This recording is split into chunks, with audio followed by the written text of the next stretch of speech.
విషయం వినగానే లిటరల్లీ నేనైతే షాక్ అన్నమాట. మా అన్న 8 గంటలకైతే ఫోన్ చేసి చెప్పినాడు. చంద్రశేఖర్ చనిపోయినాడనేసి.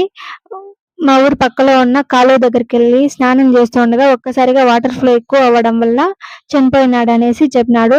చాలా చిన్న ఏజ్, లైఫ్‌లో చూడాల్సిన విషయాలు ఇంకా చాలా ఉన్నాయన్నమాట. వాళ్ళ అమ్మ, వాళ్ళ నాన్న ఈ విషయాన్ని ఏ విధంగా జీర్ణించుకుంటారో ఏమో! బయటెళ్ళారులే వస్తాడనేసి వెయిట్ చేస్తూ ఎదురు చూస్తా ఉండింటారు. సో, అంతలోనే ఈ విధంగా తిరిగిరాని లోకాలకైతే ఎళ్ళిపోయినారు. చాలా చిన్న అబ్బాయి. మాకంటే 2 ఇయర్స్ చిన్నోడు. మా జూనియర్ అవుతాడన్నమాట. చాలా మంచి అబ్బాయి. లాస్ట్ 4, 5 ఇయర్స్‌లో వాలంటరీగా కూడా వర్క్ చేశారన్నమాట. అంతలోనే ఇలా జరుగుతుందనేసి ఎవ్వరు ఊహించలేని విషయం అన్నమాట ఫెస్టివల్ టైంలో.